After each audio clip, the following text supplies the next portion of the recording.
Bonjour, je m'appelle Jean-François. Je travaille sur le secteur Pays Qatar au niveau des stations d'épuration.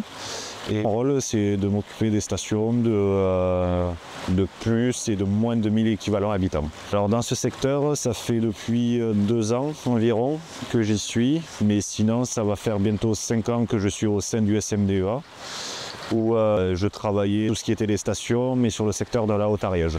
Alors le travail au quotidien des petites stations, donc on va dire c'est un travail, on y va une fois par semaine sur chaque station.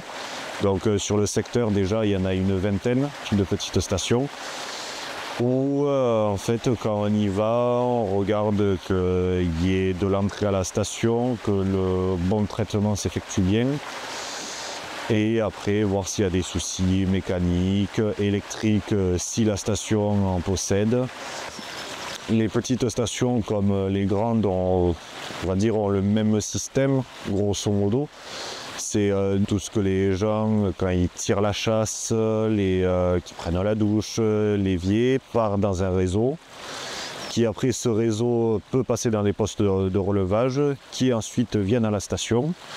Ou à la station, nous avons une étape de pré-traitement qui consiste à enlever tous les matériaux solides qui se trouvent dans les réseaux. Après tout ce qui est les sables et les graisses. Après nous passons sur un traitement biologique pour vraiment le traitement des bactéries. Et ensuite, pour les stations à bout activées, une étape de clarification où les bouts décantent et l'eau claire est rejetée après vers le milieu naturel. On a des stations automatisées comme ici à la Bastide de Bousignac, donc où il y a quand même de l'électricité, nous avons des turbines, des pompes. Et après, donc, comme par exemple la station de Mans, qui est une station à filtre à planter de roseaux. Donc là, il n'y a aucun élément électronique, c'est tout en gravitaire. Donc les eaux sont amenées par un poste de relevage qui est en amont de la station. Mais après, sur la station elle-même, c'est 2 traitements, un traitement principal et un traitement de finition, où il n'y a pas d'automatisme. Alors le filtre planté de roseaux, c'est un principe assez simple. Les eaux brutes qui arrivent passent par, on appelle ça des lits. Ce sont les racines des roseaux qui vont filtrer les bactéries présentes dans l'eau brute, qui après donc elles sont drainées. Et après ce traitement principal passe dans un autre lit de filtre planté de roseaux pour un traitement de finition, pour enlever tout ce qui est les petites matières en suspension, pour améliorer la clarté de l'eau qui après repart vers le milieu naturel. Sur par exemple la station de la Bastide de Bousignac, donc comme ici, donc j'effectue des analyses, on va dire des analyses de base.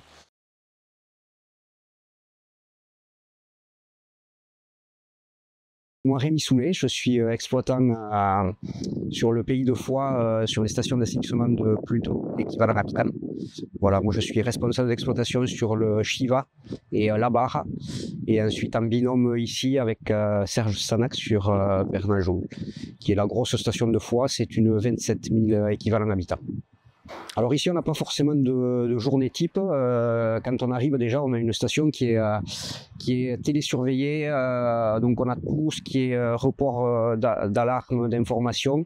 Le matin, on va se connecter sur le PC de supervision et on va regarder ce qui s'est passé dans les heures précédentes, voir ce qu'il faut ajuster. Et également sur tout le secteur de Foix.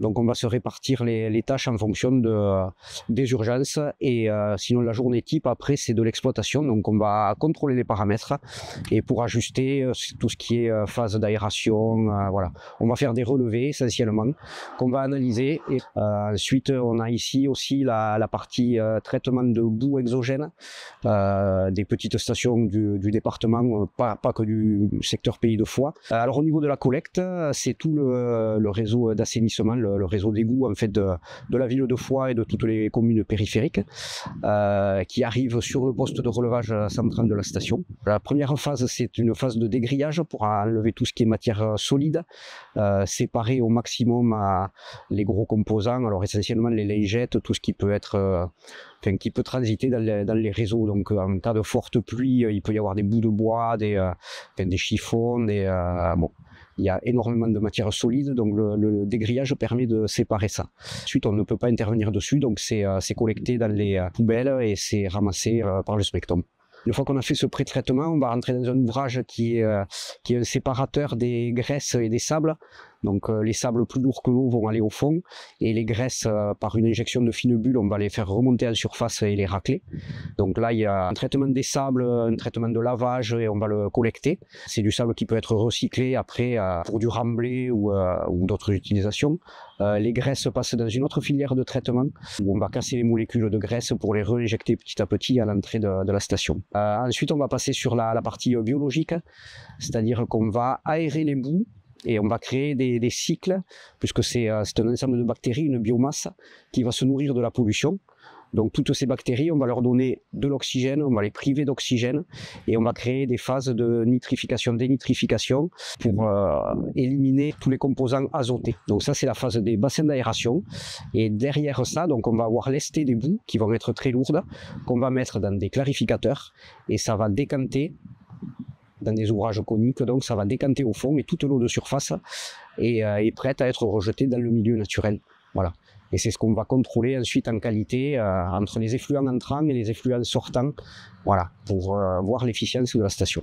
Du coup, ce qui s'est passé dans le clarificateur, c'est qu'on a décanté des boues qui ont été alourdies. Ces boues-là, on va ensuite, pour diminuer le volume, on va les assécher au maximum. Donc ici, sur Vernajoul, on a 2 centrifugeuses qui permettent d'obtenir des boues très sèches. Ça permet donc d'être enlevé par camion benne. Et là aussi, on a un traitement au sein du SMDEA, qui est à l'usine de Pichobaco, qui est une usine de compostage où on mélange donc ces boues déshydratées avec du déchet vert pour créer du compost. Bon, ici, c'est une grosse station qui est relativement récente, qui est de 2015.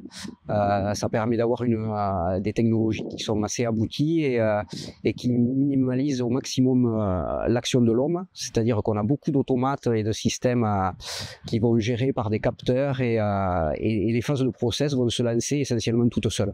Nous, on va faire que contrôler que les paramètres sont bons et tout ce système d'automatisme là. Donc tout ça, c'est gérer la partie électrique et on a un retour de supervision et nous, on va se baser là-dessus pour contrôler le bon fonctionnement de la station.